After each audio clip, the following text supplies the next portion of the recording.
मुजम्मिल, पहली press conference है, जाहिर है कि बहुत सोच समझ कर बातें की जाती हैं। जो लोग वहाँ थे उन्होंने सवाल भी सोच समझ कर किए होंगे। आपका क्या तज्जिया है इस वक्त इस प्रेस कॉन्फ्रेंस का असल मकसद क्या था? देखिए, इसमें सबसे बड़ी चीज़ तो पिछले दिनों जो ख़बरें भी सामने आती रहीं, कोई जो है वो सहाफ़ियों को बुलाकर जो है वो मीटिंग में कोई ऐसी कश्मीर के हवाले से बात हो गई। हामिद मीर साहब ने जो तज्जिया पेश किया वो काफ़ी लोगों ने उसको डिस्कस किया। तो मेरा ख्याल है कि दिसंबर के बाद से पहली अपीयरेंस है DGISPR की, और उन्होंने इसीलिए शायद इसको मुनासिब समझा कि इस पॉइंट पर आकर इस चीज़ को क्लैरिफाई किया जाए, जो कि सोशल मीडिया पर यह डिबेट बहुत तूल पकड़ रही है। ख़ास तौर पर कश्मीर के हवाले से जो बात हो रही थी कि उस पर कोई ख़ास रजिस्ट नहीं आई यहाँ से, या फिर उस पर पहले से कुछ चीज़ें डिसाइडेड हैं, या फिर इल्ज़ाम भी लगे जनरल बाजवा के ऊपर और इस कैपेसिटी के ऊपर कि आया एज एन इंस्टीट्यूशन कहाँ पर लाई करती रही है पाकिस्तान की जो अफवाज है, उनकी सोच और टॉप टीयर लीडरशिप की सोच कहाँ पर है।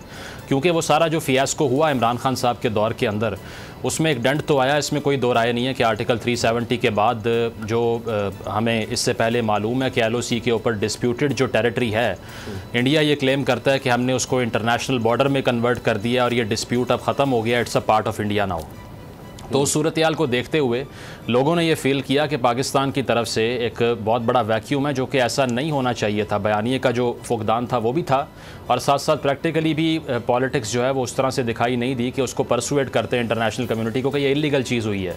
ऐसा हो नहीं सकता UN की 1948 की रेजोल्यूशन के मुताबिक कि आप इस तरह से हिंदुस्तान में कश्मीर को अनेक्स कर लें, हिस्सा बना लें उसको अपना।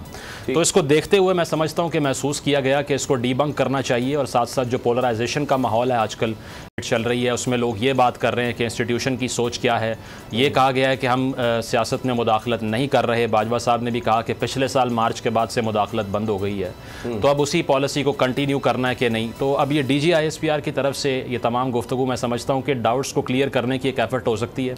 और दूसरी चीज़ ये कि नॉर्दर्न बॉर्डर पर जो सूरत हाल है पाकिस्तान के, जहाँ पर दहशत गर्दी के वाक़यात भी हुए, पेशावर में भी पहले ब्लास्ट हो चुका है एक बार, और इसके साथ साथ आगे भी ख़तरात हैं। TTP को लेकर भी जो NSC की मीटिंग में डिसीजन लिए गए हैं।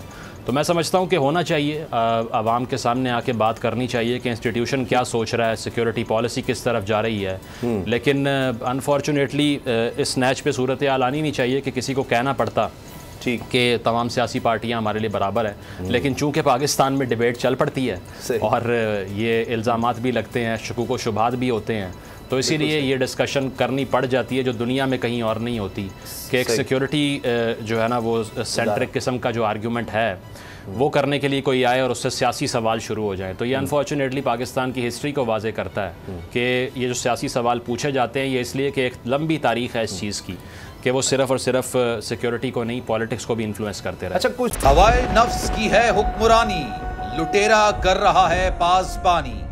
बोल न्यूज के मार्केटिंग हेड आकाश राम ताहा लापता, तफ्तीशी इदारे जवाब देने से कासिर। अहले खाना परेशान, बेटे की जुदाई में माँ गम से निढाल। जो बच्चो हिंदू पर आए थे जो को पाकिस्तानी, मुझे मेहरबानी करे पंहिंजो आकाश वापस कयो। हुकूमत से बेकसूर और मुहिब्बे वतन बेटे की बाजियाबी के लिए फरियाद। आकाश राम के अगवा के खिलाफ अहले खाना की जानिब से सुप्रीम कोर्ट में दरख्वास्त दायर। सुप्रीम कोर्ट के चीफ जस्टिस उमर अता बंदियाल से आकाश राम के अहले खाना की जल्द समाअत की इस्तदा। मुश्किल की इस घड़ी में आलमी मीडिया ने भी उठाई आवाज।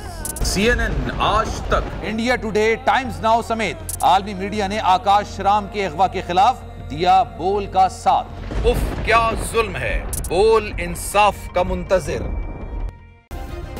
सब्सक्राइब करें और बेल दबाएं ताकि कोई खबर रह न जाए।